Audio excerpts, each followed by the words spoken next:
Fala pessoal, para quem não me conhece ainda, eu sou Arion Camargo. Eu vou tocar com vocês mais um episódio para a gente ficar atualizado com os nossos fundos imobiliários, nesse bate-papo com Alessandro Vedrossi, head da área. Vedrossi, seja muito bem-vindo.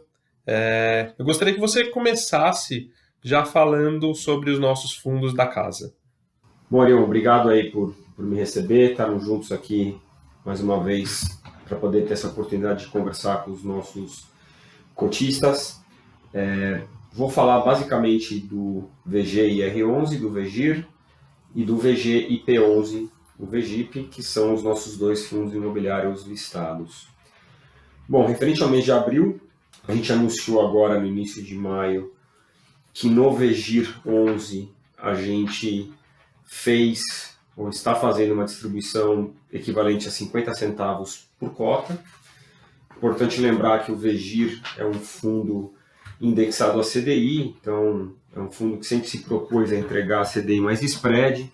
Os 50 centavos desse mês é equivalente a CDI mais 2,74% ao ano, numa cota valorizada a R$100, que foi o valor aí da cota na primeira emissão, na segunda emissão e na quarta emissão, né? Esses R$100 é um pouco acima do patrimônio líquido do fundo. O que eu quero dizer é que sobre o patrimônio líquido, essa rentabilidade é um pouco melhor.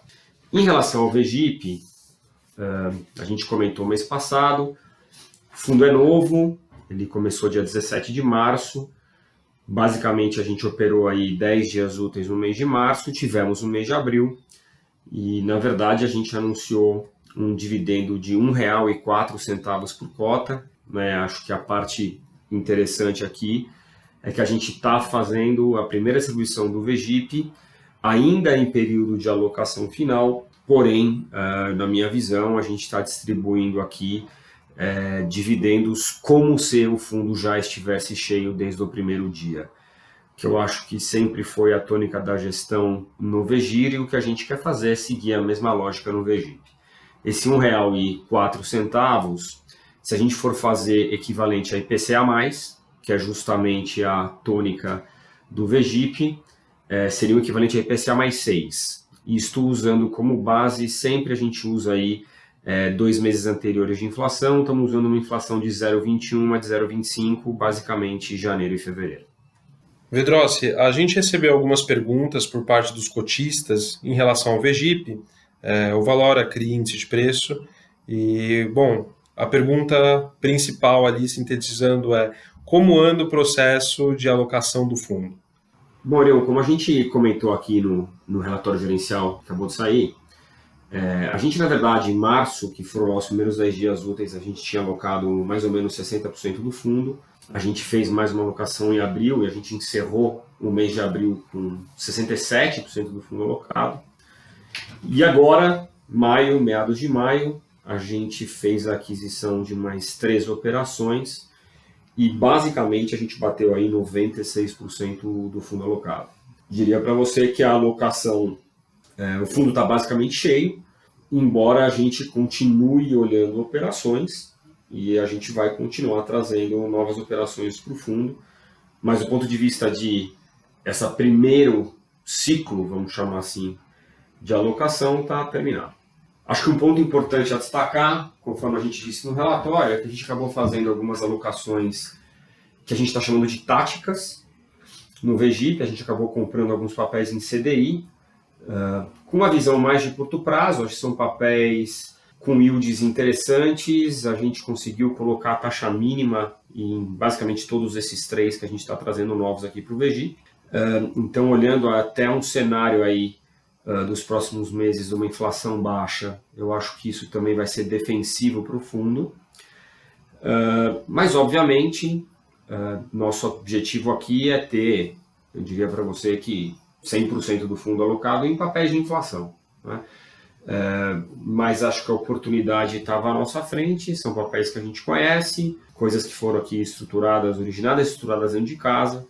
Então a gente achou que era uma maneira interessante de trazer um retorno maior para o fundo no curto prazo. Em relação ao VGIR11, Vedrossi, bom, a gente viu no último relatório que aconteceram algumas aquisições nesse último mês de abril, Você pode falar mais da composição dos ativos?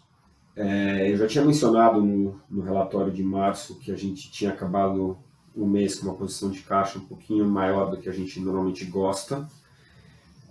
A gente terminou agora abril aí com menos de 5% do fundo, quer dizer, acho que é um número mais confortável, e nossa meta sempre, de novo, é ter menos do que isso de caixa no fundo. Bom, basicamente esses 3 CRIs, 2 deles aí têm uma característica bastante interessante, que pagam um prêmio acima do CDI, porém com piso mínimo, que eu acho que é uma coisa interessante, principalmente num ambiente que a gente tem agora de potencial cortes adicionais da Selic. Então a gente trouxe um papel CDI mais 3,75 que paga no mínimo 7,5 e um outro papel CDI mais 6 com mínimo de 10,5. Esse piso já funcionou no primeiro mês para este papel de CDI mais 6 com mínimo de 10,5 e trouxemos também um papel de Elbor a CDI mais 2,45 ao ano.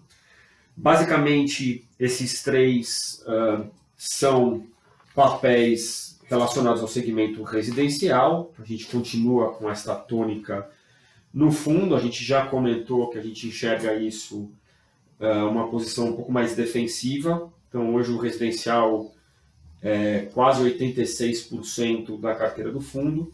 E conforme eu já citei em alguns relatórios, ou desde o início da crise pelo menos, a nossa visão é que o impacto da crise no mercado residencial, ela sim se dará. Eu acho que é natural a gente esperar um volume menor de vendas, é natural a gente esperar mais inadimplência, mas a nossa visão é que esse efeito será um efeito mais pulverizado e mais disperso ao longo do tempo, diferente, por exemplo, do que a gente tem visto nos shopping centers, que ficaram fechados aí, 100% dos shoppings do Brasil fechados por bastante tempo. A gente agora viu shoppings do sul do Brasil abrir, mas em São Paulo a gente está com shoppings fechados ainda, Nordeste também. Então, como eu já falei, são efeitos com intensidades distintas e acho que também distribuídos no tempo de maneira distinta. Legal, Vedrossi. E até aproveitando esse gancho, né, para essa questão de shopping centers, nos nossos 2 relatórios, do VEGIR e do VEGIP, a gente vê uma exposição muito próxima ali de 10% dos fundos alocados nesse tipo de setor. O que você vê hoje de oportunidade ou como você enxerga o setor como um todo? Bom, vamos lá. Acho que a gente está vendo que o setor específico de shopping está sofrendo. Nossa exposição no VEGIR é um pouquinho menos de 10, 9,5, 9 ponto alguma coisa. Tem mais de 4 papéis, mas basicamente são 4 grandes devedores. A gente tem BR Malls, com Shopping Vila Lobos em São Paulo. A gente tem Allianz, com Shopping Bangu, no Rio de Janeiro. A gente tem São Gonçalo, Rio de Janeiro. E a gente tem um shopping no sul, que é o Norte Shopping, com a Almeida Júnior. Isso também no VEGIP. VEGIP a gente só tem São Gonçalo e VEGIP deve dar um pouquinho mais de 10. Tá?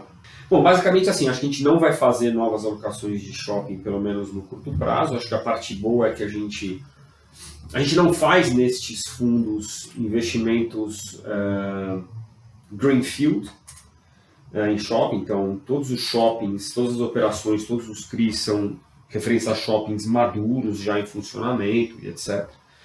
Eu acho que isso ajuda, além de, obviamente, a gente ter, ao menos aí, em metade desses nomes, que são grandes empresas, extremamente bem capitalizadas, estão com bastante caixa, então a gente não vê aí nenhum problema. De qualquer maneira, obviamente que é um setor que, do ponto de vista macro, preocupa, e a gente está acompanhando essas operações bem de perto, mas de qualquer forma a exposição em ambos os fundos é pequena, e especificamente aí a exposição ao menor dos nomes, ela é muito pequena, menos de 1% do VEGIR, então a gente está bastante tranquilo com essa posição. Bom, Vedrossi, em relação à crise que a gente está vivendo, como ela tem impactado as operações como um todo e o que vocês esperam daqui para frente? Bom, assim, acho que a parte boa, todos os CRIs da carteira de ambos os fundos estão adimplentes. Como a gente comentou no relatório do VEGIR, a gente fez aí ajustes pontuais em 2 operações, que representam aí pouco do fundo, uns 4%, as 2 juntas. Basicamente, acho que o efeito, a gente não deve ter efeito em termos de distribuição de dividendos em ambos os fundos. Obviamente que existe todo um trabalho intenso da gestão de acompanhamento muito próximo do portfólio. O que a gente fez com a crise sempre acende a luz amarela. O que a gente está fazendo é intensificando um trabalho que a gente já vinha fazendo. E como eu sempre digo, eu acho que onde existe crise, existe oportunidades. A gente comentou isso no relatório do VGIP e a gente enxerga que claramente houve aí um aumento de spread em papéis indexados à inflação. Então, coisas que a gente olhava talvez antes a inflação mais 7, 8, a gente está falando agora 9, 10. Coisas que a gente olhava a inflação mais 9, 10, a gente talvez olhe hoje acima de 10. Então, acho que um pouco também que eu comentei daquelas alocações táticas em CDI tem a ver também com a gente aproveitar essas oportunidades, o melhor momento, para justamente poder trazer mais yield para a carteira e papéis com melhor relação risco-retorno. Então, acho que a tônica da gestão nesse momento é essa. Eu sou bastante otimista em relação a essas oportunidades. Eu acho que, obviamente, a crise vai impactar a economia. O setor imobiliário está envolvido, né, no macro como um todo, mas eu realmente acredito que a gente tem aí as carteiras em ambos os fundos, são carteiras bastante defensivas, e também vamos ter aí a oportunidade de aproveitar o momento de mercado e tentar entregar em rentabilidade superior para os nossos cotistas. Muito bom, Vedrossi, e brigadão por manter a gente atualizado. Bom, Orion, agradeço de novo a oportunidade, agradeço aos cotistas que tiveram a paciência de nos ouvir aqui no nosso podcast e até mês que vem. E para você que quer mais detalhes dos nossos fundos, entra lá no nosso site www.valorinvest.com.br e baixa os relatórios de gestão do VGIR e do VGIP. Acho que é isso, se cuidem e até a próxima.